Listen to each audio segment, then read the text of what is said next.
Hello everyone, my name is Vivek Sharma. In this video, we will be discussing about 5 major articles. In the first article, we will be discussing about labor reform. Second article में natural farming के बारे में we will be discussing. Third article में राजा रवि वर्मा के बारे में we will be discussing. Fourth article में हम हंगरी की politics के बारे में जानेंगे. And साउथ चाइना सी की एक लोकेशन पांचवा आर्टिकल रहेगा, that is स्कॉब्रो शोलास. आइए एक एक करके इन आर्टिकल्स को समझ लेते हैं. देखिए, अभी नोएडा में कुछ वर्कर्स का आपको प्रोटेस्ट देखने को मिल रहा है. तो कहा जा रहा है कि भाई इस प्रोटेस्ट के पीछे जो आपके लेबर कोड्स हैं वो फुल्ली ऑपरेशनलाइज नहीं है, जिसकी वजह से इनकंसिस्टेंसी देखने को मिल रही है. एंड यही एक रीजन है जिसकी वजह से ये आपका प्रोटेस्ट देखने को मिला. तो यहां पे आपको याद रखना है 2025 नवंबर के अंदर गवर्नमेंट 4 लेबर कोड लेके आई. पहला कोड ऑन वेजेस, दूसरा इंडस्ट्रियल रिलेशन कोड, तीसरा code on social security and last था आपका occupational safety health and working condition code, जो कि वर्किंग कंडीशन से रिलेटेड था. तो पहले में हमने नेशनल फ्लोर वेज को डिफाइन किया एंड यहां पर ये कहा कि भाई ये आपकी जो वेजेस होंगी अलग अलग सेक्टर्स के लिए रहेंगी एंड प्लस इसमें हम बिलो जो आपकी मिनिमम वेज है उससे नीचे यानी फ्लोर वेज से नीचे किसी को पे नहीं करेंगे. सेकंड में हमने यहाँ पे ये डिस्कस किया कि भाई देखो, जो ट्रेड यूनियन है वो कहीं ना कहीं डिस्प्यूट रेजोल्यूशन के लिए काफी अच्छी है, इंपॉर्टेंट है. बट एक बात ये भी है कि 100 लेबर्स या आप कह सकते हो वर्कर्स एक कंपनी में काम कर रहे हैं. अब उनको क्लोज करने से पहले पहले गवर्नमेंट की परमिशन लेनी पड़ती थी. अब उसकी रिक्वायरमेंट नहीं है. अब 300 लोगों तक आप कंपनी को क्लोज भी कर सकते हो और ले ऑफ भी कर सकते हो बिना गवर्नमेंट की मंजूरी के. थर्ड में कहा गया है कि भाई हम यहाँ पर गिग वर्कर्स, प्लेटफॉर्म वर्कर्स को इंक्लूड कर रहे हैं, जहां पर जो सोशल सिक्योरिटी का जैसे लाइफ और डिसेबिलिटी इंश्योरेंस का बेनिफिट है इनको भी मिल सके. Then safety and health standards को अक्रॉस वेरियस इंडस्ट्री, खासकर फैक्ट्रीज और माइंस में स्टैब्लिश करने का काम करता है आपका फोर्थ कोड. तो कहा जाता है कि भी इससे 4 मेजर चीजें हुई. पहली चीज कि हम वाइड एक कवरेज प्रोवाइड कर पाए, ग्रेचुटी को लेके रिफॉर्म लेके आ पाए.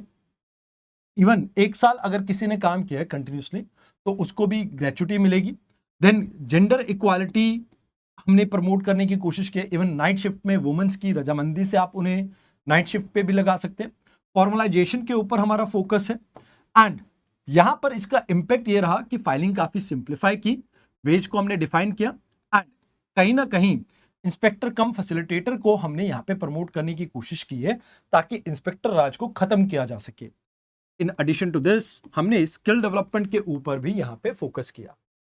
अब यहां ये कहा जा रहा है कि भाई देखो, ये अच्छी चीजें तो बहुत सारी हैं बट इसके साथ साथ कुछ कमियां भी हैं. कमी नंबर 1, कहते हैं इन्फोर्समेंट कहीं ना कहीं पूरी तरह से ठीक नहीं है. पेपर पे तो बहुत अच्छी है बट इनफॉर्मल सेक्टर में अभी भी इसके लिए काफी गुंजाइश बाकी है. देन स्मॉल मीडियम एंटरप्राइजेस की बात की जाए तो इनके ऊपर ज्यादा वर्कलोड आपका इंक्रीज कर दिए, मतलब कॉस्ट ऑफ कंप्लायंस आपका इंक्रीज हो गया. बड़ी कंपनीज तो इसे अब्सॉर्ब कर लेंगी बट छोटी कंपनीज का क्या. देन यहां पे डिस्टॉर्शन भी देखने को मिली है. तो कहते हैं कि भाई ये फॉर्म साइज के अकॉर्डिंगली आपकी ये जो पॉलिसी है वो अप्लाई होगी. तो इनकंसिस्टेंसी यहां पे देखने को मिल सकती है. हो सकता है कि कुछ लोग जानबूझ के अपनी कंपनीज का साइज छोटा रखने की कोशिश करें ताकि वो अवॉइड कर सके इंस्पेक्टर राज को. देन यहां पे सोशल सिक्योरिटी की बात की जाए तो ईपीएफ जैसे जो फैसिलिटीज थी वो यहां पर आपने इरोड कर दिए क्योंकि इन्फ्लेशन को लेके यहां पर कुछ प्रॉब्लम्स देखने को मिल रही है. तो रियल सेफ्टी तो इन्फ्लेशन के साथ एडजस्ट करके ही मिलती, बट वो कहीं ना कहीं यहां पर कुछ हद तक इग्नोर कर दी है. तो कहते हैं कि भाई देखो, रेशनलाइज करने की हमें जरूरत है. जहां पे आप ये देखिए कि अभी के जो कानून है वो जो कॉप वेब है, जो कॉम्प्लेक्स ओल्ड स्ट्रक्चर है, उससे एक ट्रांसपेरेंट फ्रेमवर्क की तरफ माइग्रेट कर रही है. प्रोडक्टिविटी के ऊपर फोकस है रादर देन हम यहाँ पे टर्नओवर के ऊपर फोकस करें. एडिशनली गिग वर्कर्स को इसमें इंक्लूड किया गया वो for the very first time और इससे लिटिगेशन आपके कम होंगे. अब देखो, जितना अच्छा सेंटर स्टेट की हार्मनी होगी उतना ही ज्यादा आप इसका इंप्लीमेंटेशन स्ट्रीमलाइन कर सकते हैं. अब साथ के साथ आप एमएसएमई या स्पेशली स्मॉल मीडियम एंटरप्राइजेस को यहां पर टैक्स इंसेंटिव प्रोवाइड कीजिए और उनकी रिपोर्टिंग को और ज्यादा सिंप्लीफाई कीजिए ताकि उनके लिए प्रॉब्लम्स काफी हद तक कम हो सके. बाकी गवर्नमेंट को यहाँ पे डिजिटल वेज पेमेंट के ऊपर भी फोकस करना चाहिए, इलेक्ट्रॉनिक इंस्पेक्शन सिस्टम के ऊपर भी फोकस करना चाहिए, ताकि करप्शन के चांसेस जो है, फेसलेस अगर ये रहेगा तो करप्शन के चांसेस आपके कम हो जाएंगे। लास्ट में यहां पर कहा जाता है कि भाई वेजेस पॉलिसी के अंदर नेशनल फ्लोर वेज आपकी साइंटिफिकली डिटरमाइन होनी चाहिए, ताकि लोगों के लिविंग स्टैंडर्ड को ये सपोर्ट कर सके। तो इससे रिलेटेड ये आपका एक क्वेश्चन है मेंस का, और ये आपके प्रीलिम्स से रिलेटेड एक क्वेश्चन है। आई होप आप इन क्वेश्चंस को डेली बेसिस पे अटेम्प्ट करते हो। Now let's talk about natural farming. सबसे पहले नेचुरल फार्मिंग होती क्या, एंड देन हम कंटेक्स्ट पे आते हैं। नेचुरल फार्मिंग एक ऐसी प्रैक्टिस है जहां पर आप ऑन फार्म रिसोर्सेज इनको यूटिलाइज करते हो, जैसे cow dung, urine, crop residue, rather than market से कुछ भी इनपुट खरीदने के। तो यहाँ पे हम कोशिश करते हैं कि माइक्रोबियल ग्रोथ को प्रमोट कर सके, सॉइल हेल्थ को प्रमोट कर सके, एंड जिससे हम कहीं ना कहीं लार्ज स्केल एक इकोलॉजिकल बैलेंस क्रिएट कर सके आपके एग्रीकल्चर और एनवायरनमेंट के बीच में। तो कहा जाता है कि भाई यहाँ पर chemical free traditional Indian practices को प्रमोट किया जाता है, जो कि इन सिंक है एनवायरनमेंट के, एंड यहाँ पर सिंथेटिक फर्टिलाइजर, पेस्टिसाइड्स, हर्बिसाइड्स, इस तरह की किसी भी केमिकल को यूज नहीं किया जाता है। तो कहते हैं नेचुरल फार्मिंग के ऊपर गवर्नमेंट ने एक national mission on natural farming को अभी स्टार्ट किया है, एंड यहाँ पे कहा जा रहा है कि भाई ग्रीन रेवोल्यूशन को कहीं ना कहीं जो उसके ऊपर हमारा जो फोकस था उससे एक शिफ्ट है। बट ऑथर का मानना यह है कि भाई इसमें सबसे बड़ी प्रॉब्लम है ट्रांजिशन फाइनेंस की। अब ट्रांजिशन फाइनेंस की क्या प्रॉब्लम है पहले उसे समझते हैं, एंड देन गवर्नमेंट के इनिशिएटिव्स के बारे में बात करते हैं। तो कहते हैं कि भाई इसके अंदर गवर्नमेंट पर फार्मर को 8,000 रुपए 2 साल के लिए प्रोवाइड कर रहा है। अब यहां पर ये अमाउंट इतनी छोटी है एज कंपेयर टू जो सब्सिडीज पे की जाती है उन फार्मर्स को जो कि आज भी केमिकल फार्मिंग कर रहे हैं। तो कहते हैं एक प्रॉब्लम वो है प्रोक्योरमेंट एंड प्राइसिंग सिग्नल जो है स्टिल आपके रिवॉर्ड करते हैं वाटर हैवी और केमिकल इंटेंसिव जो क्रॉप्स है उनको, एंड यहां जो अपफ्रंट कॉस्ट है स्टार्टिंग में, इनिशियल में, वो गवर्नमेंट कहीं ना कहीं उस प्रॉब्लम को एड्रेस करने में फेल रही है। तो कहते हैं कि भाई लर्निंग के ऊपर टाइम लगेगा, सॉइल की रिबिल्डिंग के ऊपर टाइम लगेगा, एंड कहीं ना कहीं यील्ड भी बहुत ज्यादा अनसर्टेनिटी है उसमें, एंड लेबर बहुत ज्यादा है। तो कहते हैं कि भाई इसमें ट्रांजिशन गैप जो है इसको फुलफिल करने के लिए आपको कुछ पैसा यहाँ पे इन्वेस्ट करने की जरूरत है, एंड मोर ओवर जो ग्रीन रेवोल्यूशन के लॉजिक्स हैं वो आज भी बहुत ज्यादा स्ट्रांग है, क्योंकि ये उन एरिया में डोमिनेट करते हैं जहां पर इरिगेशन बहुत अच्छी है, सब्सिडीज मिलते हैं इसमें, एंड क्रेडिट फ्लो भी आपका काफी अच्छा खासा देखने को मिलता है। तो गवर्नमेंट ने जैसे national mission on natural farming को लॉन्च किए, जहां पे हम स्केल अप करने की कोशिश कर रहे हैं इस प्रैक्टिसेस को। मोर ओवर परंपरागत कृषि विकास योजना की बात की जाए तो ऑर्गेनिक फार्मिंग को और नेचुरल फार्मिंग के क्लस्टर्स को प्रमोट करने का काम करती है। नीति आयोग भी इसमें जहां पर फोकस कर रहा है फार्मर्स की इनकम को डबल करने का, वहां पर जीरो बजट नेचुरल फार्मिंग को ये भी प्रमोट करता है। आंध्र प्रदेश इसमें लीडिंग आप कह सकते हो स्टेट है, पायनियर स्टेट है, जहां पर कम्युनिटी मैनेज नेचुरल फार्मिंग को हम प्रैक्टिस कर रहे हैं, एंड सिक्किम ने ऑलरेडी 100% ऑर्गेनिक फार्मिंग को अचीव कर लिया है। तो कहते हैं इसमें क्या कुछ करते हैं हम, तो कहते हैं कि भी सबसे पहले जीव अमृत, जहां पर हम कोशिश ये करते हैं कि माइक्रो ऑर्गेनिज्म की ग्रोथ को प्रमोट करने के लिए फर्मेंटेड काउ डग और एज्ड यूरिन और जेगरी, पल्स फ्लोर, इन सब का इस्तेमाल किया जाए। जीव अमृत जहां पर हम फोकस करते हैं कि हम सीड्स को ट्रीट करके उनको प्रोटेक्ट कर सके सीड बोर्न डिजीज से। देन अच्छा दाना, यहां पर हम टॉप सॉइल को कवर करते हैं क्रॉप रेजिड्यू से, ताकि मॉइस्चर को प्रोटेक्ट करा जा सके। वाह पासा, यहां पर हम सॉइल के स्ट्रक्चर को एंड वाटर वेपर्स को कंजर्व करने का काम करते हैं, ताकि सिग्निफिकेंट रिडक्शन कर सके हम वाटर यूटिलाइजेशन के ऊपर। तो कहते हैं ये चीजें आपको यहाँ पे देखने को मिलती हैं।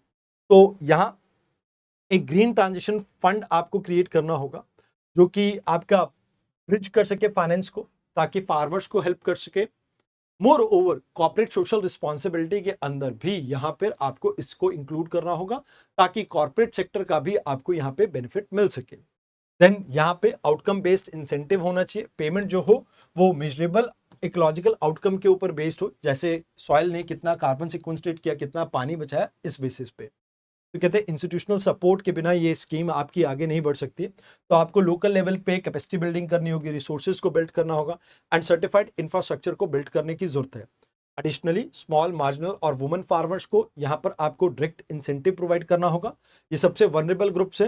And more over boutique intervention के ऊपर आपको फोकस करना होगा, जहां पर नेशनल डेवलपमेंट स्ट्रेटेजी तो हो बट आप टेलर मेड अप्रोच के साथ लोकल कंटेक्स्ट को भी इसमें एड्रेस करें। तो ये आपका एक मेन से रिलेटेड क्वेश्चन है एंड देन ये आपका आपका प्री से रिलेटेड क्वेश्चन है। तो आई होप आप इन क्वेश्चंस को एक बार फिर से पूछ रहा हूं, अटेम्प्ट करते हैं कि नहीं, कमेंट सेक्शन में जरूर बताएं।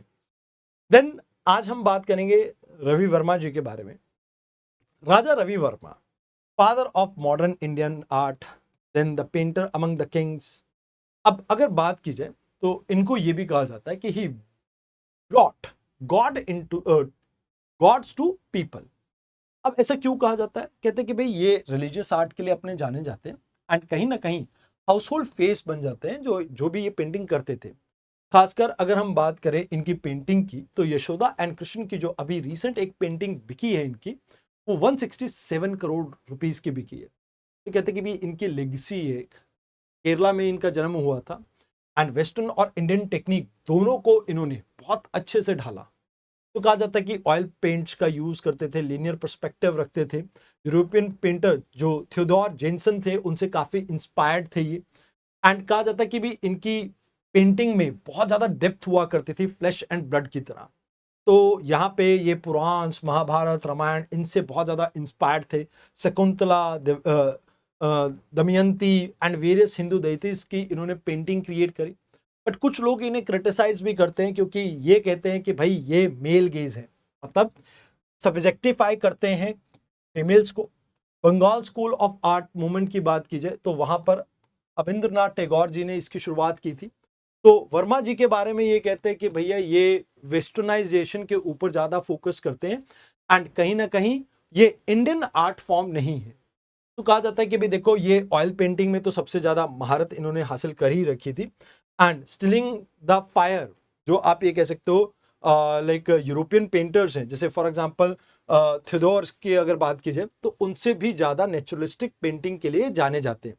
खासकर इनकी गैलेक्सी ऑफ म्यूजिशियन, जिसमें भारत की अलग अलग एरिया से जो महिलाओं की पोशाक है उनको, और ट्रेडिशनल कॉस्ट्यूम के साथ साथ जो डांस फॉर्म है उनको इन्होंने यहाँ पे शोकेस किया था। तो ये कल्चरल यूनिटी का भी एक साइन था।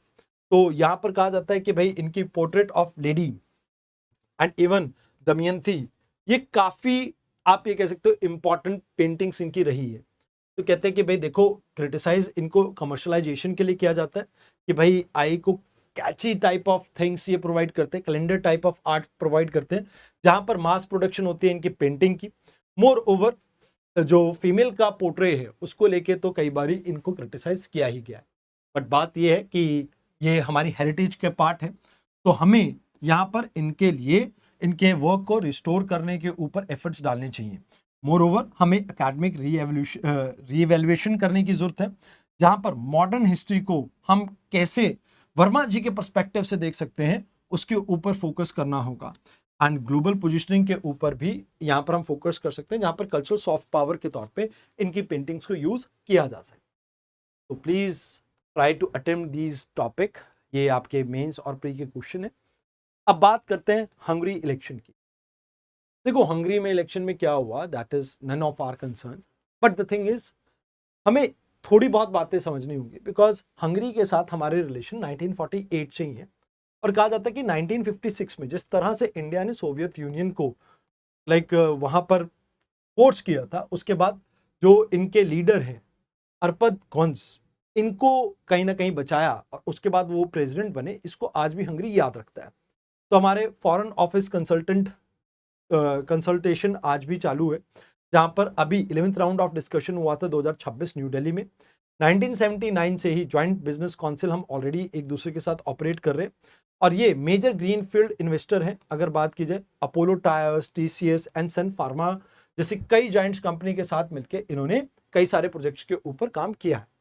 तो कहते हैं कि भी अभी इनकी इकोनॉमी स्टेगनेंट चल रही है, हेल्थ केयर पूरी तरह से आप ये कह सकते हो क्रम्बलिंग सिचुएशन में है। तो ये कुछ प्रॉब्लम चल रही है। क्रिप्टोक्रेसी की एक प्रॉब्लम चल रही है, जहां पर ये कहा जा रहा है कि भी कुछ फैमिलीज कंट्रोल करते हैं वेल्थ को हंगरी के अंदर। इंस्टीट्यूशनल इरोजन देखने को मिल रहा है, बहुत ज्यादा सेंट्रलाइजेशन कर दिया था यहाँ पर इससे पहले। एंड 2024 का जो स्कैंडल है इसकी वजह से भी ओब्रायन का जो मॉडल है वो फेल किया।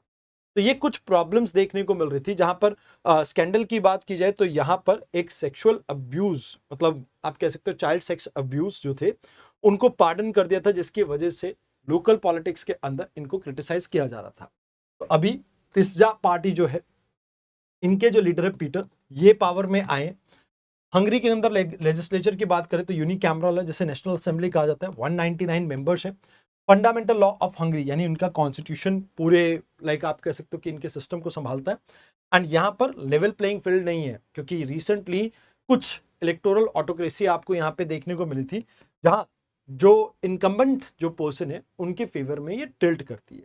तो ये चीज आपको यहाँ पे याद रखनी है। वैसे आने वाले समय में इंडिया सेमीकंडक्टर मिशन में भी ये पार्टिसिपेट कर सकते हैं। मोर ओवर बायोफार्मा शक्ति जो हमारी स्कीम है, यहाँ पर इनके जो मेजर आपके जाइंट्स हैं वो इंडिया के अंदर रिसर्च के अंदर इन्वेस्ट कर सकते हैं। ग्रीन एनर्जी एंड वाटर के अंदर भी हमारा आपस में कोलैबोरेशन देखने लायक रह सकता है। तो कहते हैं कि भाई इंस्टीट्यूशनल रीबिल्डिंग की जरूरत है, जहाँ पर डीपॉलिटिसाइज करना होगा जुडिशरी एंड स्टेट मीडिया को हमें। मोर ओवर इकोनॉमिक स्टेबलाइजेशन के ऊपर फोकस करना होगा। इन्फ्लेशन एंड अनएम्प्लॉयमेंट जो खासकर हंगरी में चल रही है, हमारा कंसर्न नहीं है बट हंगरी में चल रही है, उसको इनको हैंडल करना होगा। एंड यहाँ पर री इंटीग्रेट करने की जरूरत है यूरोपियन यूनियन और नाटो के साथ खुद को हंगरी को। तो यहाँ पे आप ये देखिए कि ये क्वेश्चन है प्री और मेंस का, जिसके ऊपर आप फोकस कर सकते हैं। आइए अब बात करते हैं चाइना। अभी आप ये कह सकते हो कि एक बार फिर से न्यूज में, क्योंकि ये जो एरिया है चाइना क्लेम करता है इस एरिया को। एंड इसमें 3 मेजर आइलैंड्स आते हैं, एक पार्शल आइलैंड्स, एक Scarborough island and Spratly islands. China कहता है कि 9 डैश लाइन है और ये पूरा चाइना का पार्ट है। वेयर एज कुछ मल्टीपल कंट्रीज जैसे मलेशिया या आपकी यहाँ पर आप कह सकते हो कि ब्रुनई हो गई, वियतनाम हो गया, फिलीपींस हो गया, ये भी इन एरियाज को क्लेम करते हैं। अब जैसे एक पार्ट है ये, यहाँ पर वियतनाम भी क्लेम करता है, चाइना भी क्लेम करता है, एंड आपका ये ताइवान भी इस एरिया को, पार्शल आइलैंड को क्लेम करता है। अब स्कॉब्रो आइलैंड से इसको फिलीपीन भी क्लेम करता है, चाइना भी क्लेम करता है और वियतनाम भी क्लेम करता है। अब स्पार्टली आइलैंड्स की बात की जाए तो इसको ना केवल फिलीपींस क्लेम करता है, साथ के साथ ताइवान भी क्लेम करता है, चाइना भी क्लेम करता है एंड वियतनाम भी क्लेम करता है और इवन मलेशिया भी क्लेम करता है। तो ये प्रॉब्लम्स आपको देखने को मिलती है। तो लोकेशन की बात की जाए, स्कॉब्रो आइलैंड्स आपके साउथ चाइना सी में लोकेटेड है। ये वेस्ट फिलीपींस सी जो है आपका, उसके पास पड़ता है। ये जो आपका एरिया वेस्ट फिलीपीन सी, इसके पास ये पड़ता है। एंड लुजान स्ट्रेट इसको अलग करता है ताइवान से। तो ये लुजान स्ट्रेट है, ये लुजान आइलैंड है फिलीपींस का और ये लुजान स्ट्रेट हो गया। तो इससे ये कनेक्ट होता है आपका मेन जो भी आप कह सकते हैं पैसिफिक ओशन उससे। तो इससे रिलेटेड ये आपका क्वेश्चन है और ये आपका प्रीलिम्स का क्वेश्चन है। आई होप आपको आज की डिस्कशन अच्छी लगी हो। आज के डिस्कशन में इतना ही था। धन्यवाद।